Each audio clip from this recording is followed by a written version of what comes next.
What's up, guys? So I tried to make a video earlier, but my camera died on me. I'm not quite sure how much footage I caught, so starting from the beginning. Fuck it, we'll do it again. Story is that Hurricane Matthew just hit. So that's kind of why my flat screen TV is up here right now. House is in a little bit of shambles. Apologize about that, but moving on. This is the Lycan 274. As you can see, the wheels are off, and your question might be, whoa, hey, Lycan, what happened? Well, ladies and gentlemen, the Lycan has suffered yet another debilitation. The first time it was a faulty hanger that the bike came with. It was actually bent in the box. Had to have my bike shop bend it back in order for me to make it rideable. Shortly thereafter, it bent again. Had to call KTM and have them send me out a replacement. So this is kind of an ongoing battle. Really a point of contention with me because it just makes riding so difficult to make it a consistent thing, at least. So when a hanger bends on a trail and it makes the bike almost unrideable because your foot is skipping up every other pedal stroke, super annoying, really bothers me. Definitely something KTM needs to fix if they have not fixed on their future bikes. Riding down the sidewalk, I was coming back from a place I was eating and just trying to get some mileage into my bike. Simply, once again, riding down the sidewalk, went up the little incline, did a little bunny hop, didn't think it was anything special. However, the bike thought it was the worst thing in the world. And here's what I mean. So, when I did that little bunny hop with my bike, what happened is that the pivot bolts, which are missing here, went flying out of the bike because apparently the shock of hitting the ground caused them to shear off from the pivot arm itself. It is like that on both sides, ladies and gentlemen. Now, this is something that other KTM ambassadors had told me about. They said, you know, be mindful of your bolts, make sure they're tightened. I did kind of keep watch of it, but at the end of the day, if that is the design and the metal they're using, there's nothing you can really do about it.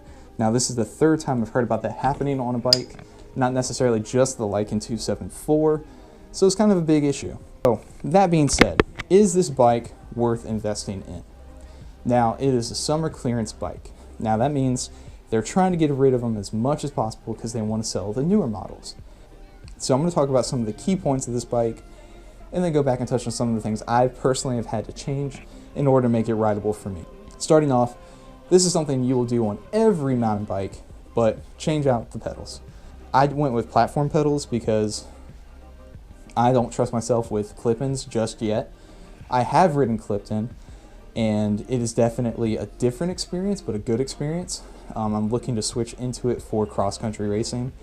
But for now, when I just do trail riding, I'm just playing around, platform pedals is the way to go. And you want to get pedals with pins, obviously. You want to get away from those plastic pedals we all grew up with, because these really allow your shoes to stick and not move around so much. So these pedals themselves are Forte contact pedals that I picked up from Performance Bicycle, and they aren't lightweight. I will say that they're a little heavy, but they really add that grip you need on the bicycle. Great addition, really changed the way I felt on this bike. I was already stable before, but when your feet are constantly slipping around, you're always worried about what's going to happen next. The hanger I've already talked about. I don't know how to fix that problem, so don't know what to do there. I guess just keep buying replacement hangers and fixing them as they bend, which is unfortunate. Now, something new that's occurred on this bike is these are RockShox Recon forks. I noticed just within the last couple of weeks that they started to squeak. And I thought, oh, well, maybe I didn't keep up the maintenance on it. Maybe, you know, I've done something wrong. Until a fellow ambassador reached out to me and told me, hey, actually, the oil in these forks were sent or built a little low. So if you contact RockShox, they'll replace it for free. So I'm looking into doing that now, but the forks that come on this bike, if they start to squeak, that is the reason why. Just kind of want to let everybody know about that. Other than that, they're 125 millimeters. They're great.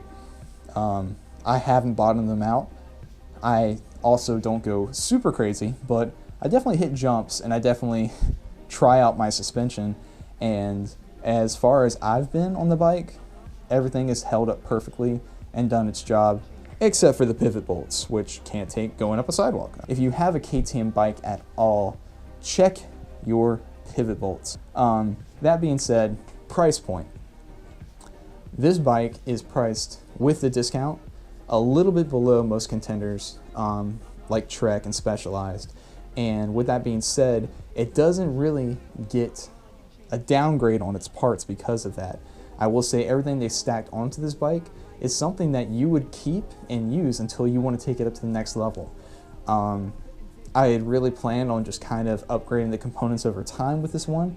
However, with that derailleur hanger, if that continues to be an issue, I can see myself getting frustrated and getting rid of this bike. Stylistically, it's a great looking bike. I really like the fact that they did internal cable routing on the bike. Makes it really clean when somebody looks at it. Graphics are pretty cool. Just a lot of little details that I appreciate on my end. Has hydraulic disc brakes, Shimano Dior components. At the base level, it's what you need to ride. So you've heard about the KTM bike, you've heard about their gear. Question is, what about their service? Will they help you out if something goes wrong? The answer is yes. Federico Zapata works down at KTM Bike Industries in Miami. He has helped me quite a few times. He sent me derailleur hangers. He got right on the issue. He's never given me any flack about it. Didn't ask me, you know, well, what did you do with the bike? There just wasn't any of those horror stories you would typically expect when you try to do a warranty transaction. Great guy, helped me with the hanger, and as soon as the pivot bolts sheared off my bike, I sent him pictures personally and said, hey, listen, I was preparing for a race. Before the hurricane hit, we were supposed to have a race right out of Fernandina Beach, but obviously it got canceled and pushed back to the 23rd. So I was really worried about not being able to make it to the race on a bike I've been training for. And he said, don't worry about it. Just give me your address again. We're going to send you out a whole pivot bolt kit. So it's Monday, right after the hurricane. And as you guys can see here, I got my new pivot bolt. So we're going to open it up and check out the gear.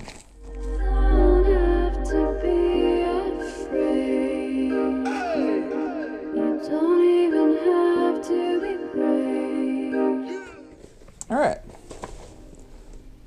So I guess it's in this little box.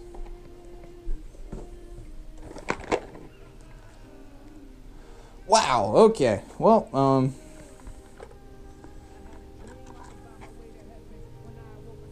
$20. It was not 20 before. Oh God. Alright, so I've got this pivot bolt kit. I'm gonna be honest with you guys. Just looking at this, I can tell that I'm gonna have to go do some research to fix, because I don't know what any of this is or how to assemble it, and they didn't send me any instructions. So, thanks KTM. So, recap. I was hoping to get started on fixing it today. Doesn't look like that's going to happen just because I don't know what I'm doing. So I'm going to have to go online, do a little research, and figure out how to fix it. And once I do that, I'll come back with that video. So thank you guys for watching. I really appreciate it. Every view matters to me. Every comment matters to me. If you check me out on YouTube and you leave me something down in the comments below, I always get right back to you. Right now I'm pushing over 800 views on my KTM Lycan reveal video.